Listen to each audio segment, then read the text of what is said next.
trésor caché, une perle de grand prix. Comment ne pas penser au premier jour de notre session où le fils cadet demande au père sa part du trésor. Et il pensait mieux vivre avec cette fortune, mais il l'a dilapidée jusqu'à ce qu'il comprenne que le véritable trésor était tout autre.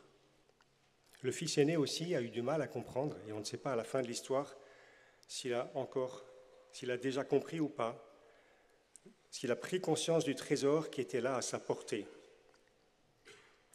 Pourquoi cette tragique méprise? Pourquoi ce trésor est-il caché? Et si bien caché qu'on peut vivre tout à côté, si longtemps, sans en prendre conscience. Un détail nous met sur la piste. L'homme qui a trouvé le trésor le cache de nouveau. Il aurait pu l'emporter et s'en aller, mais il l'a recaché dans le champ. Comme si ce trésor était inséparable du champ. Si j'achète ce champ, on va y arriver, j'aurai ce trésor. Mais si je prends le trésor comme un voleur et je laisse le champ, le trésor va me filer entre les doigts. Quel est donc ce champ où quelqu'un, qui ne peut être que Dieu, a mis ce trésor? C'est la vie de l'homme, c'est le cœur de l'homme. Et ce trésor, c'est l'amour que Dieu y a déposé. Mieux encore, c'est la présence même de Dieu en lui. Une présence cachée, mais qui produit ses effets en celui qui le recherche. Regardez Moïse, cette très belle première lecture. En descendant de la montagne où il avait rencontré Dieu, son visage rayonnait et il ne le savait pas. C'est vrai qu'il n'y a pas de miroir dans le désert. Pourtant, il y avait des miroirs depuis 4000 ans avant Jésus-Christ. Saint Paul en parle d'ailleurs. Mais c'est seulement les autres qui le voyaient et qui comprenaient, en voyant ce rayonnement, qu'il était rempli de la présence de Dieu. Lui ne le voyait pas, mais les autres lui ont révélé. Ce dont il était porteur lui était caché. C'est très significatif de ce qui se passe dans la prière.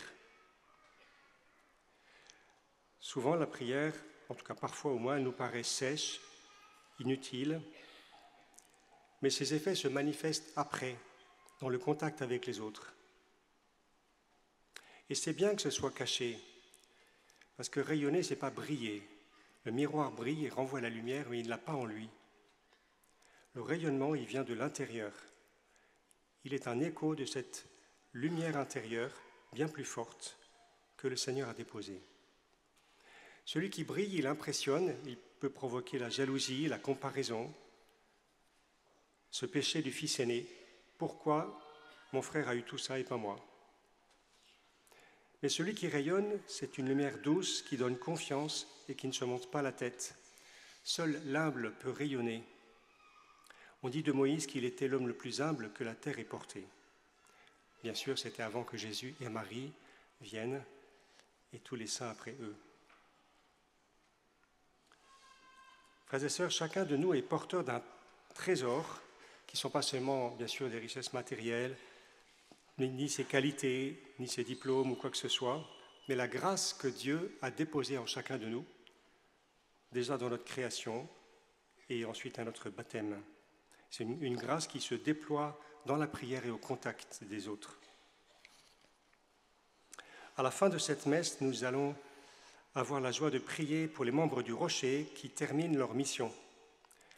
Depuis 5 ans, 4 ans, 1 an, parfois moins. Et permettez-moi de faire un lien avec cet évangile. Ils ont quitté, parfois beaucoup, pour un temps sérieux, pour aller en cité, comme on dit, on pourrait dire aujourd'hui quartier populaire, quartier prioritaire. La cité, ce champ où il y a aussi un trésor. Je ne parle pas du trésor des dealers qui fêtent avec des feux d'artifice à chaque fois qu'ils ont gagné 1 million d'euros, mais c'est bien sûr le trésor des enfants, de leur innocence, de leur joie, le trésor des mamans qui se battent pour que leurs fils ne tombent pas dans le trafic, ou bien qui se battent pour faire face aux difficultés, qui se mettent à apprendre le français à 40 ans. Le trésor, c'est aussi l'équipe, la coloc, ceux avec qui on a habité, qu'on n'aurait peut-être pas choisi, qu'on n'a d'ailleurs pas choisi, qui nous sont donnés et qui nous font sortir de notre égoïsme, notre petit confort, qui nous ouvrent le cœur à la beauté du cœur des autres. Ce trésor, c'est la prière du matin, trésor bien caché, souvent dans la fatigue, qui parfois fait que l'adoration devient une adoration. Mais pourtant, c'est une énergie qui est déposée en nous, une lumière qui change la façon de vivre la journée. Le trésor caché, il faut parfois le chercher loin pour le trouver près.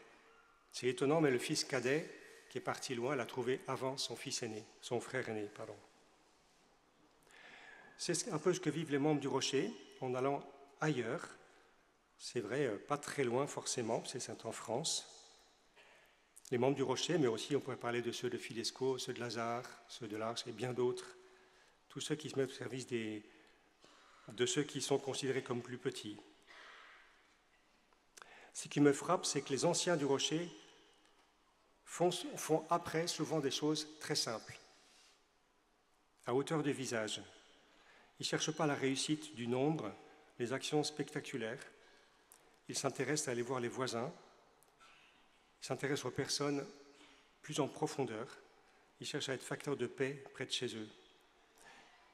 Ils cherchent à témoigner que l'amour peut tout, bien sûr pas le nôtre, mais celui de Dieu.